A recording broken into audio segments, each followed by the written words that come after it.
Herru, hvað finnst þér búrkuna? Það var alveg, skilur, bara error, skilur, ég get ekki svarað því, sko. Það er bara frelsi kvenna, sko, þó svo að konur hérna á Íslandi búa við eitthvað svona feðraveldi sem er búið að smeygja sinni í alla þræði í fatan okkar og alls í okkar samfélagi. Þá getur við talað um það. Það er talað um búrkuna, það er val kvenna.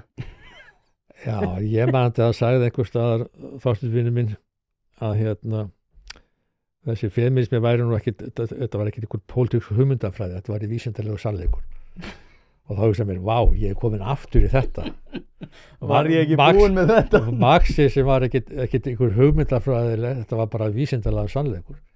Og ég hugsaði mér, leið og menn hugsa svona, þá er ástætt það á ekki, sko. En hann sagði þetta, sko. Þetta er ekki pólitísk hugmyndafræði, þetta er vísindalegu sannleikur, sko. Það sem þau eru að boða, sko. Já, vísindalegu sannleikur er líka bara eitthvað orðatiltæki sem hefur komið upp. Jafnvel, sko, starffræðingar nota ekki einu sinni orðið vísindalegu sannleikur, sko. Nei, en þetta er mjög mikið í þessum pólitísku vísindum sem auðvitað háskólar eru bara fóstra og svo búið að tróða sér í menntaskóla og jafnvel í grunnskóla.